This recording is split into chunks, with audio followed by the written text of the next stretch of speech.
Namaskar and welcome back to the channel. So we are back to discuss abdominal examination, inspection, palpation, percussion हम पहली videos में cover कर चुके हैं. इस वीडियो में हम कवर करेंगे ऑस्कल्टेशन. तो abdominal ऑस्कल्टेशन एक इम्पॉर्टेंट पार्ट है abdominal एग्जामिनेशन का, जिससे हम बाउल साउंड्स हियर करते हैं.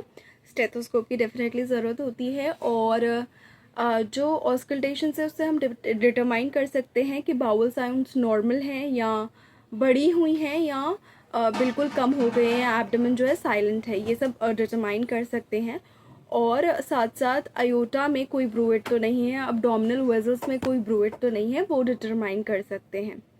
अब करना कैसे है, तो आइडियली एक पोजीशन पे रखा रहने देना चाहिए स्टेथोस्कोप ऑस्कल्टेट करते वक्त, जब तक बाउल साउंड हम सुन ना लें. और ये आइडियल पोजीशन जो मानी गई है वो अम्बलाइकस के राइट साइड पे आपको थोड़ी देर उसको रखना है, जब तक आप बाउल साउंड्स ढंग से सुन न लें.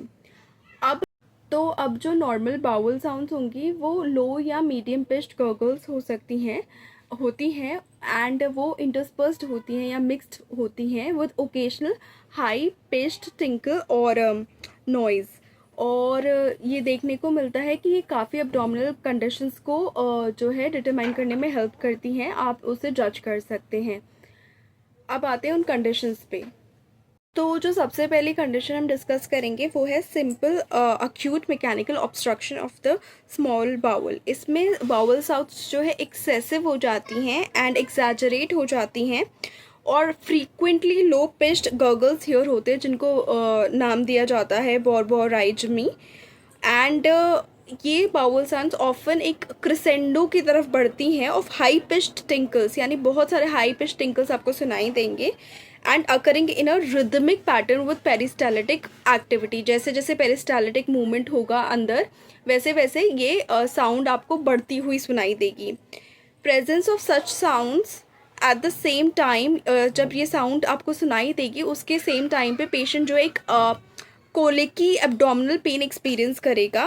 Bouts of colicky abdominal pain जो अलाइंड होते हैं इन हाई पिच्ड साउंड्स के साथ, वो पेशेंट जो एक्सपीरियंस करेगा. तो ये एक पैथोग्नोमिक साइन एंड सिम्टम बन जाएगा स्मॉल बाउल ऑब्स्ट्रक्शन का.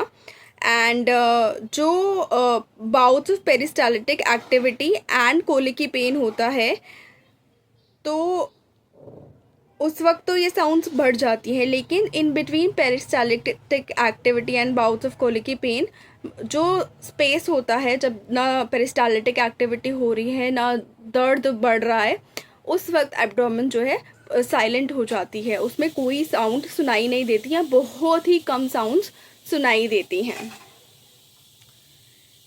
अब ऑब्स्ट्रक्टेड लूप ऑफ बाउल के केस में जो है स्ट्रैंगुलेशन अगर हो गया है और लेटर गैंग्रीन डेवलप हो गया है, तो यानी पेरिस्टालिटिक एक्टिविटी होने के जो चांसेस हैं वो कम से कम हो गए, गैंग्रीन डेवलप हो गया, तो ट्रांसफ़र कैसे होगा. तो उस केस में जो है पेरिस्टालिसिस सीज हो जाती है एंड बाउल साउंड्स जो है रैपिडली लेस फ्रीक्वेंट होते होते स्टॉप हो जाती हैं ऑल टुगेदर. जनरलाइज्ड पेरिटोनाइटिस के केस में बाउल एक्टिविटी रैपिडली डिसअपियर हो जाती है और एक स्टेट ऑफ पैरालिटिक इलियस आगे जाके डेवलप होती है. और जब पैरालिटिक इलियस डेवलप होगा तो ग्रेजुअली इंक्रीजिंग एब्डोमिनल डिस्टेंशन भी नोटिस कर सकते हैं. अब जब हम सस्पेक्ट कर रहे हैं एब्डोमेन साइलेंट है और बहुत टाइम से कोई आवाज़ सुनाई नहीं दे रही है, तो हमें तुरंत नहीं हटा लेना है. फ्यू मिनट्स तक वहीं पे अपना स्टेथ रखना है और ऑस्कल्टेट करते रहना है. तो हम देखेंगे फ्यू मिनट्स बाद एक हाई पिच्ड टिंकल सुनाई देती है, और वो किस वजह से होती है, क्योंकि फ्लूइड स्प्लैश वहाँ पे हो रहा होता है. जो fluid spilling over from one distended gas and fluid filled loop to another, और ये कैरेक्टरिस्टिक होती है इलियस की. एक और चीज़ एलिसिट हो सकती है सकशन स्प्लैश, जो कि पैल्पेशन के वक्त भी एलिसिट हो सकती है, वो ऑन ऑस्कल्टेशन भी एलिसिट हो सकती है. ये सकशन स्प्लैश ऑस्कल्टेशन के केसेस में, पाइलोरिक स्टेनोसिस के केसेस में जो है आप एक्सपीरियंस कर सकते हैं। इन एडवांस्ड इंटेस्टिनल ऑब्स्ट्रक्शन के केस में with grossly distended loops of bowel in paralytic ileus, ये आप एक्सपीरियंस कर सकते हैं। अब ये ऑस्कल्टेशन में एलिसिट कैसे करनी है, तो पेशेंट को सुपाइन पोजीशन में लिटाना है, अपने राइट हैंड को यूज़ करके स्टेथ को प्लेस करना है एपिगैस्ट्रियम में। अब पेशेंट को साइड टू साइड रोल होने को बोलना है। अब जैसे हॉट वाटर बॉटल आधी भरी होती है और उसमें जो स्प्लैश साउंड सुनाई देती है, यदि वहाँ पे कोई ऐसी, जब पेशेंट रोल कर रहा है फ्रॉम साइड टू साइड, तो ऐसी कोई साउंड वहाँ पे सुनाई दे रही है, तो आप ये मान सकते हैं कि सकशन स्प्लैश है, और वो इसलिए सुनाई दे रही है कि वहाँ पे कोई गैस या फ्लूइड जो एक्सेसिवली वहाँ पे प्रेजेंट है वो एजिटेट हो रहा है। नेक्स्ट आते हैं वैस्कुलर ब्रूथ्स पे। तो अब वैस्कुलर ब्रूथ्स आप अयोटा में हेयर कर सकते हैं और बाकी एब्डोमिनल वेसल्स में हेयर कर सकते हैं। आपको ब्रूथ्स हेयर करने के लिए अयोटा के ऊपर पहले प्लेस करना है, यानी अम्बलाइकस के स्लाइटली लेफ्ट एंड थोड़ा सा ऊपर आपको प्लेस करना है स्टेथ, एंड वहाँ पे देखना है कि कोई ब्रूइड तो सुनाई नहीं दे रहा है। यदि सुनाई दे रहा है तो ये केस ऑफ एन्यूरिज्म हो सकता है, या फिर कोई स्टेनोसिस हो सकता है जिसकी वजह से जो फ्लो है वो टर्ब्यूलेंट हो रहा है और ब्रूइड आपको सुनाई दे रहा है।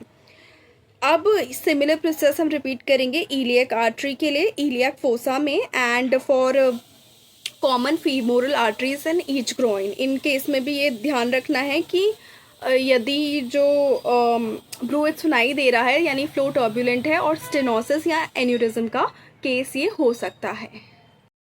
कभी कभी यानी वेरी ओकेजनली ब्रूइड्स जो है एपिगैस्ट्रियम रीजन में भी सुनाई दे सकती हैं, और ये क्यों सुनाई देंगी, क्योंकि स्टेनोसिस हो सकता है सीलियक एक्सिस का या फिर सुपीरियर मेसेंट्रिक आर्टरी का, तब ये एपिगैस्ट्रियम में भी सुनाई देंगी ब्रूइड्स जो है either side of mid line भी सुनाई दे सकती हैं in the mid abdomen in patients. कौन से जो hypertension due to stenosis of renal artery suffer कर रहे हैं, तो उनके एब्डोमेन के मिड लाइन के दोनों साइड्स भी स्टेनोसिस सुनाई दे सकती हैं।